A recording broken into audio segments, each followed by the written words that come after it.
여순 사건은 피해자 유족들에게 직간접적으로 많은 트라우마를 남겼습니다. 유족들은 피해 현장을 목격하고 당시 충격으로 70년이 지난 지금도 정신적 아픔에서 벗어나지 못하고 있습니다. 정부가 여수세계 박람회장 특별법 개정안에 반대하면서 박람회장 활성화가 표류할 움직임을 보이고 있습니다. 지역민들이 정부 세종청사 앞에 모여 조속한 특별법 개정을 촉구했습니다. 순천만 갯벌과 경남 창녕의 우포늪 등 전국 4개 도시가 전 세계 첫 람사르 습지도시 인증을 눈앞에 두고 있습니다. 기획보도 오늘부터 나흘간 이들 습지도시의 환경정책과 람사르 인증의 의미를 살펴봅니다. 광양시가 미래 먹거리 산업의 하나인 4차 산업 육성에 적극적입니다. 철강과 물류를 중심으로 한 소재 융합 산업이 육성 산업의 주된 내용입니다.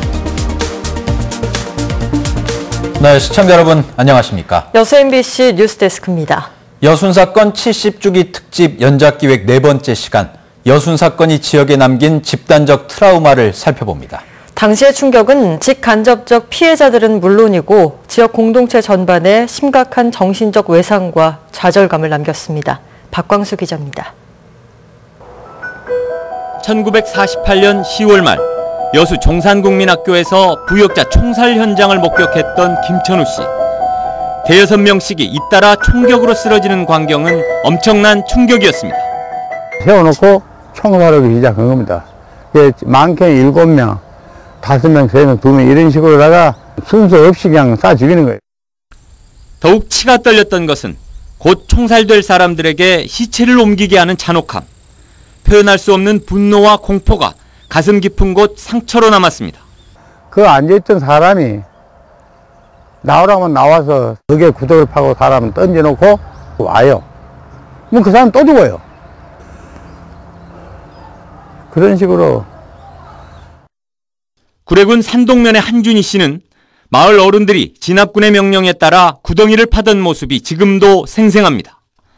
어린 나이였지만 부모님의 표정에 드리운 두려움과 절망감은 섬뜩할 정도였습니다. 나중에 알고 보니까 그때 이제 총살 싹 씌웠고 또 묻어보려고 이렇게 한 거예요. 이게 한 몇 분만 늦었더라 다 죽었어.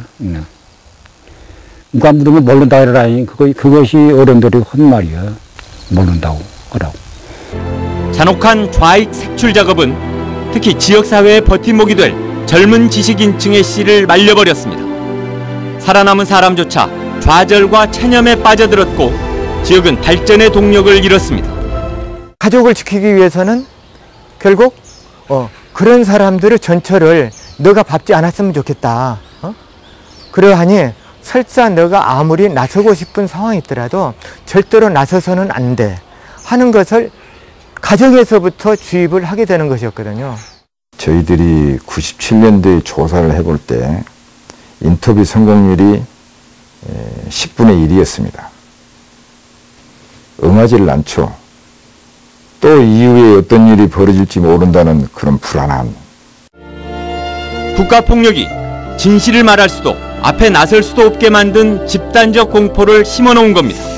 실체를 알 수가 없는데 그게 거대한 힘으로 억누르니까 뭐 알 수 없는 거에서 압박을 받으니까 이게 대항할 수도 없는 거예요. 캄캄한 어둠 속에서 총격전이 벌어졌다고 만약에 본다면은 그런 상태와 같다고.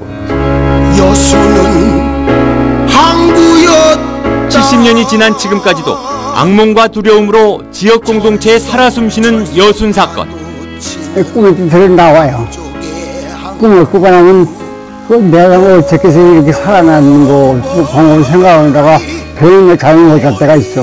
잊을 수가 없어요. 하루도 나 그 밤자다가 꿈에도 그 총살하는 그 모습들, 자빠지는 모습, 들고 가는 모습, 그런 게 어른의 빛이에요. 구체적인 진상 파악, 진심 어린 사과와 보상을 위한 국가 주도의 대책을 이제는 더 이상 미뤄서는 안 될 시점입니다. MBC 뉴스 박광수입니다. 도올 김용옥 선생이 여수를 방문해 여순 사건에 대한 자신의 역사관을 주제로 공개 강연에 나섭니다.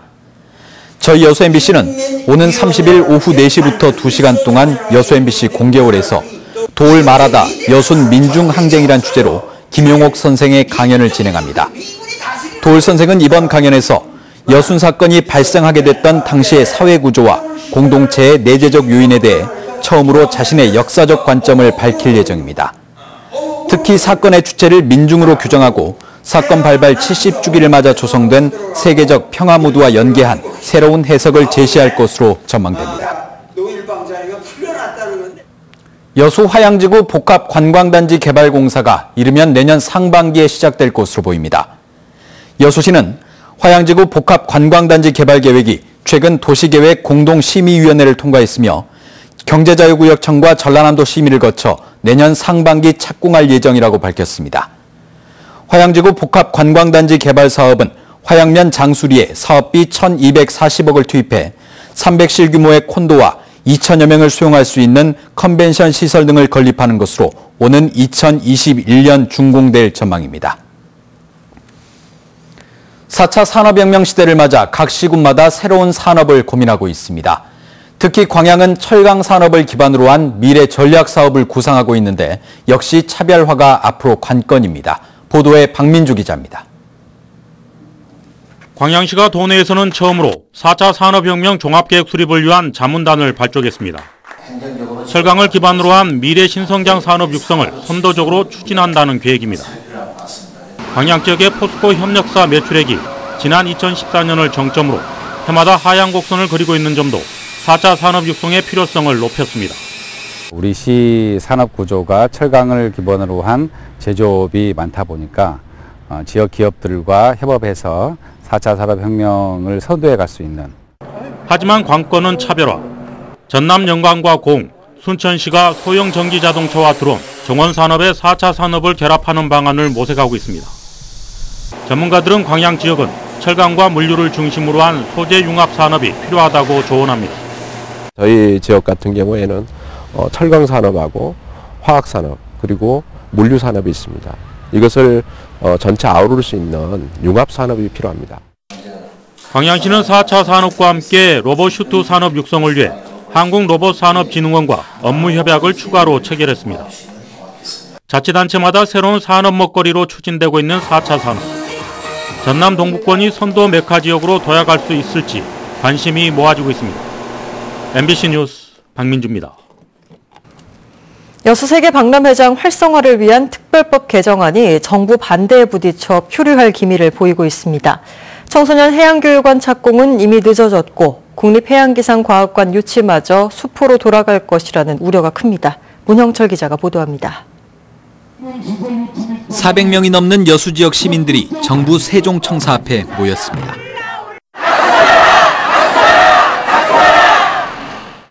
기재부가 여수 세계 박람회장 사후 활용을 가로막고 있다며 이를 규탄하는 겁니다. 민간 사업자뿐 아니라 국가와 지자체도 박람회장 사후 활용 사업을 할 수 있는 내용의 특별법 개정안이 지난달 국회 상임위원회를 통과했지만 기재부가 재정 부담을 이유로 반대해 법사위에서 또다시 발목이 잡힌 상황. 법 개정이 늦어지면서 여수시가 추진하고 있는 청소년 해양교육원 건립 사업은 현재까지 60억 원이 넘는 예산을 확보하고도 공사에 들어가지 못하고 있습니다. 사업 착수가 지연되면서 관련 예산이 증액되는 등 기획재정부가 오히려 재정 운영 후 효율성을 저해하고 있다. 기재부는 사업 시행자에서 국가를 제외하면 법 개정에 찬성하겠다는 입장이지만 이렇게 되면 박람회장 유치가 확정된 기상청의 국립해양기상과학관 건립은 물거품이 됩니다. 국가한테까지 돈 달라는 게 아니고 국가기관이 여수 세계 박람회장으로 들어올 수 있도록 근거조항을 마련해 주라는 거기 때문에.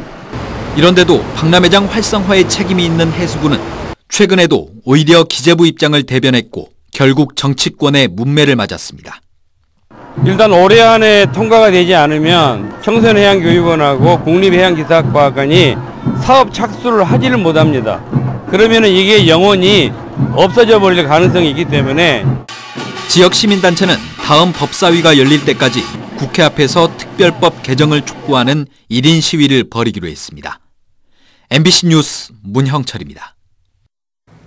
고흥군이 고흥만 방조제 일원을 관광자원화하기 위해 레일바이크 설치를 추진하고 있습니다.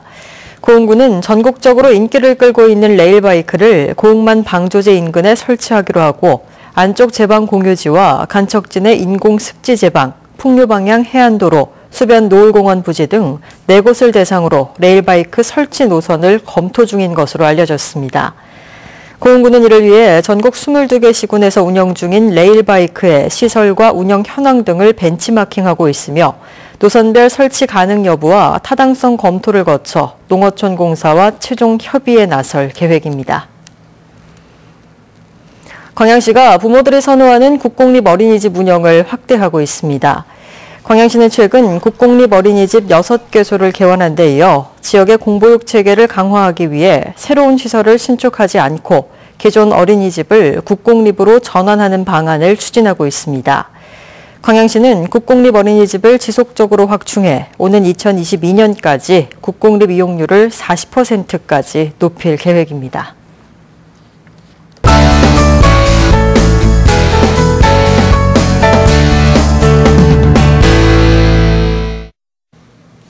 네, 순천만 갯벌 등 전국 4개 도시가 람사르 습지도시 인증을 받을 전망입니다. 이에 따라 습지도시 인증의 의미와 습지 정책을 살펴보는 공동기획보도 마련했습니다. 그 첫 번째 순서로 우포늪과 창녕군을 살펴봤습니다. 보도에 부정석 기자입니다. 경남 창녕의 우포늪과 제주도 제주시의 동백동산, 전남 순천시의 순천만 갯벌과 강원도 인제군 대암산 용늪이 전 세계 첫 람사르 습지도시 인증을 눈앞에 두고 있습니다. 람사르 습지도시는 습지를 보존하고 이를 지역 주민과 효과적으로 이용하는 습지 인근 도시를 국제적으로 인증하는 제도로 이번에 7개국 18개 도시가 신청했습니다. 지난 2015년 우리나라가 제안 발의했고 오는 25일 람사르 협약 결의문으로 채택될 예정입니다. 습지 통합적 보존 계획, 그다음에 습지 혜택 서비스 교육 홍보 등을 종합적으로 평가해서 선정하였습니다. 지구상의 생물 중 약 2%가 살고 있는 생태계의 보고 경남 창녕의 우포늪.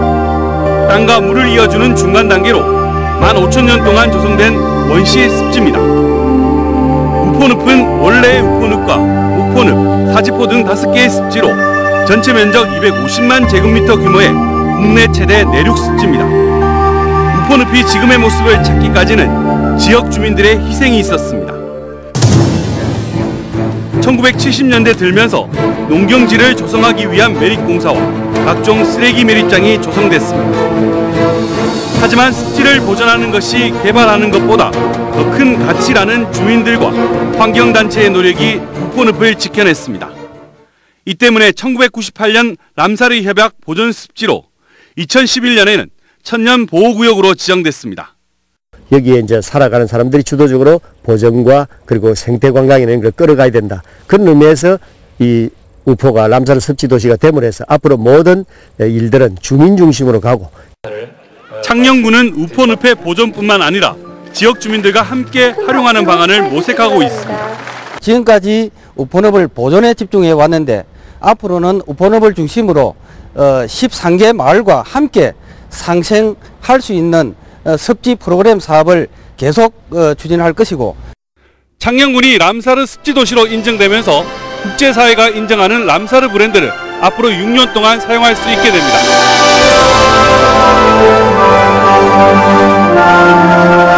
개발보다는 보호가 새로운 브랜드가 된다는 것이 확인된 만큼 앞으로는 이를 어떻게 현명하게 활용할 수 있을지를 고민해야 할 때입니다. MBC 뉴스 부정석입니다. 지역 시민단체가 전남대 여수 캠퍼스의 특수교육학과를 광주 캠퍼스로 통합하는 방안에 반대하고 나섰습니다.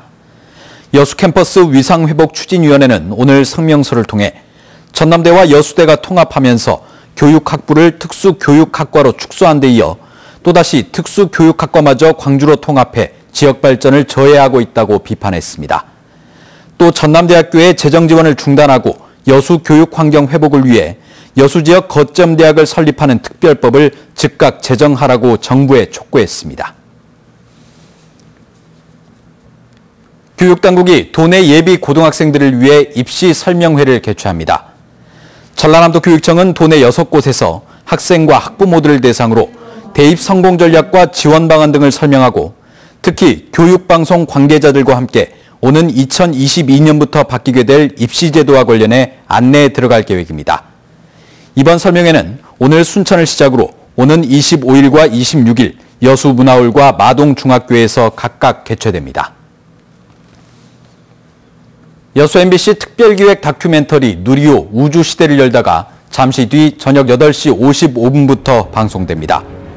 이번 특집에서는 지난 2013년 나로호 성공발사 이후 진행된 한국형 발사체 개발 사업과 그 핵심인 75톤급 액체 엔진의 제작 과정, 향후 우리나라 우주 개발의 방향을 생생한 영상과 연구진들의 인터뷰, 우주 선진국에 대한 현지 취재 등을 통해 시청자들에게 알기 쉽게 전달할 예정입니다.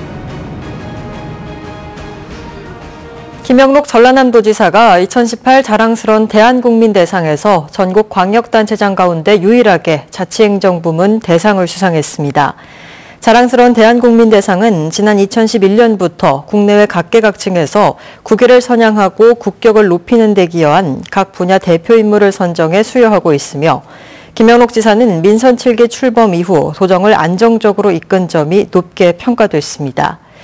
김 지사는 앞으로 민생 현장을 수시로 살피며 도민과 소통하고 공감하는 정책을 펼쳐 전남 행복시대, 으뜸 전남을 만들어가겠다고 밝혔습니다.